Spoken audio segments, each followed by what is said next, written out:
அதுமாக உபாவம் 10வது அதிகாரமாக உபாவம் 10வது அதிகாரத்தில் 10வது அதிகாரம் 15வது வசனம் 16வது வசனம் 15 16. ஆனாலும் கர்த்தர் உன் பிதாக்கள் மேல் அன்பு கூறும் பொருட்டு அவர்களிடத்தில் பிரியம் வைத்து அவர்களுக்கு பின் அவருடைய சந்ததியாக உங்களை இந்நாளில் இருக்கிறபடியே சகல ஜாதிகளுக்குள்ளும் தமக்கென்று தெரிந்து கொண்டார். ஆகையால் நீங்கள் இங்கு உங்கள் பிடரியை கடினப்படுத்தாமல் உங்கள் இருதயத்தில் நுனித்தோலை விருத்த சேதனம் பண்ணுங்கள். எல்லா ஜனங்கள் மத்தியிலிருந்து சகல ஜாதியிலிருந்து தமக்கென்றே உன்னை தெரிந்து கொண்டான்.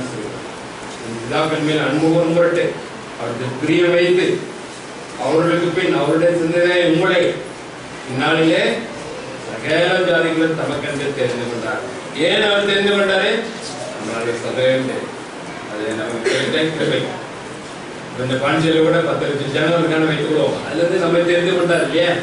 ஏன் நம்ம தெரிந்து கொண்டாரு? நம்ம ஏதாவது ஆர்டர் கொடுத்தோமா, 1 கோடி ரூபாய் கொடுத்தோமா? மற்றவர்களை காட்டிலும் விசேஷத்தவர்களா ஒண்ணு கிடையாது. அவங்க சாதாரண ஆட்கள் தான். ஆனால் உங்கள் மேலே என் மேல அன்பு வைத்ததுனால கிருபையா யார் நம்மை அந்த அன்பை உணர்றோமா?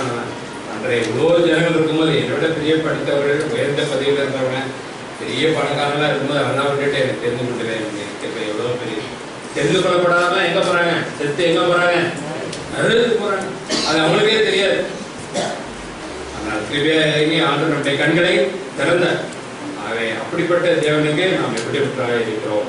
அதை நீங்கள் இனி உங்கள் பிடரியை கடினப்படுத்தாமல் ஜனங்கள் செஞ்சாங்க. வணங்காப்படுத்தல் ஜனம் ஆண்டு அவர்களை பார்த்து சொன்னார் இல்லையா? அவர்களுக்கு உள்ள தாழ்மை இல்லை. ஆண்டு நிற்கக்கூடிய இருதயம் அவர்களுக்கு இல்லை. முரட்டாட்ட முறையில இருந்த கலக முறையில இருந்த உலக ஆசைச்சியில நிறைந்த உலக ஜனம் போல இருக்கணும். அப்படி சாப்பிடணும், இப்படி சாப்பிடணும், இப்படி ஊத்தணும், இப்படி ஃபேஷனா இருக்கணும், மாடல் லேட்டஸ்ட் ஃபேஷனா இருக்கணும். நம்ம கூட அப்படிப்பட்ட ஆசைலாம் இருக்குதா? ஏன்னா எப்படி நம்ம ஆண்டு பிரியமா ஜீவிக்கணும் யோசிச்சு பாருங்க. உலக ஜனம் போல இருக்கணும்னு ஆசை இருக்குதா? இஸ்ரவேல் ஜனங்களுக்கு இருந்தது. எல்லாருக்கும் ஒரு ராஜா இருக்கா, எங்களுக்கும் ஒரு ராஜா ஏற்படுத்த வேணும்னு சாமுவேல் சொன்னாங்க இல்லையா? அப்ப ஆண்டவன் சொன்னாரு, சாமுவேல் பார்த்து வருத்தப்படாதா, அவங்க உன்னை தள்ளவில்லை என்னைத்தான் தள்ளிவிட்டார்கள் சொல்றார். ராஜாவை இல்லாதபடிக்கு என்னைத்தான் தள்ளிவிட்டார்கள் ஆண்டவர் சொல்கிறார். அவை நீங்கள் உங்கள் பிடரை கடினப்படுத்தாமல் இருதயத்தின் நுனித்தோலை விருத்த சேதனம் பண்ணுங்கள். இருதயத்தை விருத்த சேதனம் வெளிப்பிரகாரமான விருத்த சேதனம் இல்ல, வேதபார பரிசை கூட விருத்த சேதனம் பண்ணப்பட்டவர்களா இருந்தார்கள் இல்லையா? வெளிப்பிரகாரமாக. ஆனா அவர் இருதயத்துல என்னெல்லாமோ ஆண்டவர் சொல்கிறார். மாயங்காராய வேதபாரரே பரிசீலனை உங்களுக்கு ஐயோ சொன்னாங்க. அதை இங்கேயும் கூட ஐசத்தியான பார்த்து சொல்லும்போது ஒரு இதயத்தின் நுனித்தோலை விருத்த பண்ணுங்கள் சொல்கிறார். இன்னும் 2 வருஷம் பார்த்து நான் முடிக்கலாம். எபிரேயர் 4வது அதிகாரம், எபிரேயர் 4வது அதிகாரம் 1வது வசனம். ஆனபடினாலே அவருடைய இளைப்பாதையில் பிரேசிப்பதற்கான வாக்குத்தத்தம் நமக்கு உண்டாயிருக்க உங்களில் ஒருவனும் அதை அடையாமல் பின்வாங்கி பண்ண காணப்படாதீங்க பயந்திருக்க கிரமம். ஆனபடினாலே அவருடைய இளைப்பாதையில் பிரேசிப்பதற்கான வாக்குத்தத்தம் நமக்கு உண்டாயிருக்க உங்களில் ஒருவனும் அதை அடையாமல் பின்வாங்கி பண்ண காணப்படாதீங்க.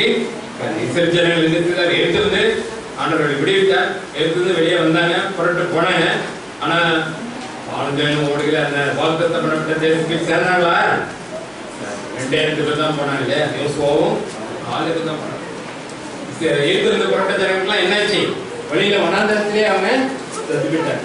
இப்ப யார் போய் சேர்ந்து? அவருடைய பிள்ளைகள் தான் போய் சேர்ந்தார்கள் சொல்லிப்பாங்க. ஆனால் இதெல்லாம் நமக்கு சீப்பா எழுதப்பட்டு இருக்கிறது.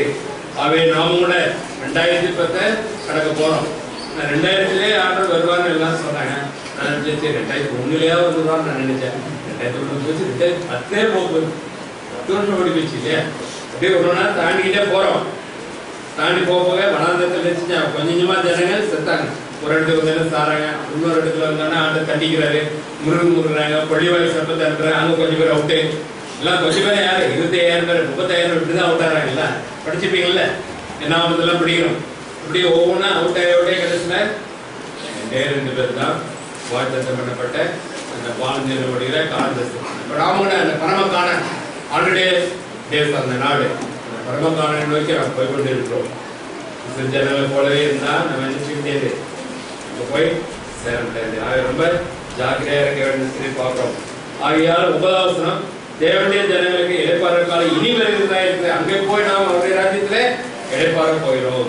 இங்கே என்ன சோதனைகள் கஷ்டங்கள் பாட்டு அதெல்லாம் எதிர்த்து நீச்சல் போடணும். போராட்டம் உண்டு, அதெல்லாம் எதிர்த்து போராடணும். செத்து போன மீன் என்ன செய்யும்? ஆத்துல வெள்ளம் வந்துச்சுன்னா தண்ணியோட ஓடும். எவ்வளவோ பெரிய மீனா இருந்தாலும் சரி, பெரிய முதலையா இருந்தா கூட சரிதான், செத்துட்டுன்னா தண்ணியோட ஓடும். ஆனா உயிருள்ள மீன் சின்ன மீனா இருந்தா கூட ஆத்துல எவ்வளவு வெள்ளம் பண்ணாலும் அந்த எதிர்நீச்சல் போட்டு அந்த தண்ணிக்கு எதிர்த்து லேசா வாழாட்டு அப்படி நிற்கும். நீங்க பாத்துருக்கீங்களா? என்ன, நான் பார்த்துருக்கேன். எதிர்த்து நிற்கும். சின்ன மீனா இருந்தா கூட உள்ள என்ன இருக்குது? ஜீவன் இருக்குது, உயிர் இருக்குது. அதனால தண்ணியோட ஓடாது. உலகஜனங்கள் போற வழியிலேயே போக மாட்டான் ஒரு விசாரிச்சு. உலகஜனங்கள் மாதிரியே ட்ரெஸ் பண்ற, உலகஜனங்கள் மாதிரியே ஃபேஷன், உலகஜனங்கள் மாதிரியே ஆசை, உலகஜனங்கள் மாதிரியே பேச்சு, உலகஜனங்கள் மாதிரியே சிந்தனை. அப்படியே இருக்கு. ஆத்து வெள்ளம் அடிச்சுட்டே போகுது. ஆத்துல அடிச்சு நோவும் உலகஜனங்கள் மாத்திரம் மாத்திரம் காப்பாற்று. மொத்தம் அடிச்சு போயிட்டு தெரியல, எல்லாம் அடிச்சு போயிட்டு. அதனால தேவனுடைய ஜனங்கள் இழப்பாடுற காலம் இனி வருகிறது. 11ஆம் வசனம் எபிரேயர் 4 பார்த்துட்டு இருக்கோம். எபிரேயர் 4 அந்த திருஷ்டாந்தத்தின்படி ஒருவனாகிலும் கீழ்ப்படியாமையினாலே விழுந்து போகாதபடிக்கு நாம் இந்த இளைப்பாறுதலில் பிரவேசிக்க ஜாக்கிரதையா இருக்க. அவன் இந்த பந்தியில கை வைக்கும்போது என்ன சொல்றான்? ஆண்டவரே, நான் செத்த மீன் இல்ல, நான் உயிருள்ள மீன், நான் சின்ன மீன் தான். கொஞ்சம் விசுவாசம் தான் இருக்குது. நீ கொஞ்சம் விசுவாசம் இருந்தாலும் எனக்காக பிரயாசப்பட்டாய். நான் பாராட்டுறேன்னு சபையில் சொல்றது வெளிப்படுத்தல. ஆண்டவர் சொல்றாரு இல்லையா? ஏதோ ஒரு சபைக்கு சொல்றாருல்ல, வீட்டுல போய் பாருங்க எந்த சபை. கொஞ்சம் விசுவாசம் இருந்தா கூட எனக்கு உண்மையா இருக்கிறப்பா ரொம்ப சந்தோஷப்படுறாரு. நான் உனக்கு இன்னும் ஹெல்ப் பண்றேன் அப்படிங்கிறது, இன்னும் உனக்கு விசுவாசம் தரேன், உங்க சோதனை செய்கிற நான் பலன் தரேன். சில சின்ன சோதனை இருந்தா போதும் அவர் அப்படி சொல்லிட்டாருங்க. உங்களுக்கு தெரியாது, நான் இன்னும் சபைக்கு வரவே மாட்டேன். அவர் அப்படி பேசிட்டாரு, நான் சபைக்கு வர மாட்டேன். என்ன பார்த்து அப்படி பேசினாரு, அவ்வளவு தைரியத்தை பேசுறாரு. இதெல்லாம் செத்த மீன், அதே ஆத்து வெள்ளத்துல ஓடிடுறே. அந்த பந்தியில கைக்கு மேல சொல்றோம், சின்ன மீனா இருந்தா கூட நான் உயிருள்ள மீனான்றேன். இந்த ஆத்து வெள்ள ஓட்டத்துல, இந்த உலகஜன ஓட்டத்துல, உலகஜன நாகரிகம், உலகஜன பேச்சு, உலகஜன ஐக்கியம், உலகஜன ஃபேஷன், அதுல நான் ஓட மாட்டேன். உமக்காக நிற்பேன். இந்த உலகத்துக்கு நிறுத்தி நிற்பான்றேன். நிக்கிறேன், நின்று கொண்டே இருக்கேன். என்ன எனக்கு உதவிச்சிங்க? நான் நிற்பான்றேன். சாகர வரைக்கும் உமக்காகவே நிற்பேன்னு சொல்றோம். மாத்திரம் தான் இந்த பந்தியில கைவிக்கலாம். இல்லைன்னா நம்ம பொய்யான அறிக்கை சொல்லுவேன். அப்படி இல்லை இல்லாம வந்துட்டு உலகஜன ஓட்டத்திலே ஓடிட்டு இதுல கை வச்சா சொல்றோம். பொய்யரும் பயப்படுறவரும் அவிசுவாசிகளும் பொய்யர் அனைவரும் விக்கிரகாரம் பிரச்சாரம் பொய்யர் அனைவரும் 2ஆம் நடுவாங்க. அந்த பொய்ங்கிறது ஒரு பாவமே இல்லை. பொய்யாவே நமக்கு தெரியாது. அது நம்ம பாட்டு சொல்லிட்டே இருப்பாரு. பொய்யாவே தெரியாது, மறக்க வச்சிடும். எல்லாரும் சொல்றதால இந்த பொய் சொல்றதுனால யாருக்கும் எந்த தீமையும் இல்லப்பா. அவனுக்கு ஒரு பொய் சொல்றதுனால அவனுக்கு லாபம் தான் கிடைக்க போகுது. நல்லா தான் இருக்க போறான். ஒன்னால அவன் நல்லா இருக்க போறான். நிச்சயமா சொல்றாருமா. யாரு ஆண்டவர் சொல்றாரு? தெரியலையே. ஆகவே இந்த திருஷ்டாந்தத்தின்படி அந்த திருஷ்டாந்தம் யாரு?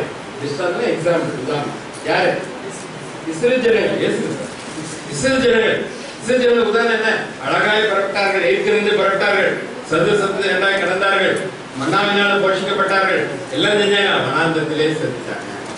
போய் சேரலையே, ஆனந்தத்திலே சேரலையே. அந்த உதாரணத்தின்படி நமக்கும் ஏற்படும் ஜாக்கிரதை அப்படிங்கிறது. எபிரேயர் எழுதினவர் அந்த திருஷ்டாந்தங்களை ஒருவனாயிலும் கீழ்ப்படியாமையினாலே எதனால விழுந்து போனாங்க? அவங்க கீழ்ப்படியாமையினாலே. சோதனை செய்கிற மனுஷன் பாக்கியவான். அவன் உத்தமன் என்று விளைகிற பெண்பே கர்த்தரனுக்கு வாக்கு என்ன? கீழத்தை பெறுவான். சோதனை வரும். வடஞ்சல போய் ஊழியச்சுமா பயங்கரமான சோதனைலாம் உண்டு.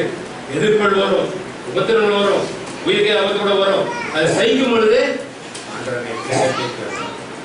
அவரோட அவருடைய சிங்காசனத்துல என்றென்றைக்கு அவங்கதான் வெற்றி பெற்றவர்கள். ஜெயஜீவம் செய்யறதா கிரீடா. தோற்று போனவங்க யாராவது கிரீடா இருப்பாங்க. ஒலிம்பிக்ல ஓட்டப்பந்தயத்தை ஓடுறான். லாஸ்ட் நான் எல்லாரும் வரிசைக்கு வந்தேங்க. எனக்கு எவ்வளவு கஷ்டப்பட்டு எல்லாரும் நான் தொலைச்சிட்டு வந்தேன். ஒரு கிரீட இருந்தாங்க, ஒரு தங்கம் இருந்தாங்கன்னு கேட்பானவ. கூட்டத்திலே ஒழிஞ்சோட முகத்துல முக்காட போட்டு போயிட்டுதான். ஃபர்ஸ்டா வரணும்னா அங்க பதக்கம் இல்லையா? அது போல செய்யணும். எவ்வளவு கஷ்டம். ஓடும்போது எவ்வளவு மூச்சு வாங்கும், கால் வலிக்கும், மூச்சு இறைக்கும், தாகமா இருக்கும், மயக்காதமா இருக்கும் இல்லையா? அதெல்லாம் செய்யணும். ஆகவே அந்த திருஷ்டாந்தப்படி ஒருவனாலும் கீழ்ப்படியாமையினாலே விழுந்து போகாதபடிக்கு. ஓடிட்டு போய் வந்து கீழே விழுந்துட்டானா ஃபர்ஸ்டா வர முடியுமா? விழுந்து போகாதபடிக்கு.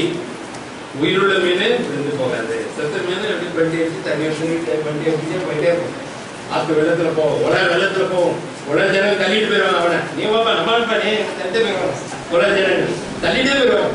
இல்ல கூட்டத்துல கேட்ட ரேட்டெல்லாம் பார்த்துப்பீங்க. கூட்டத்துல தள்ளிட்டே போயிடும்.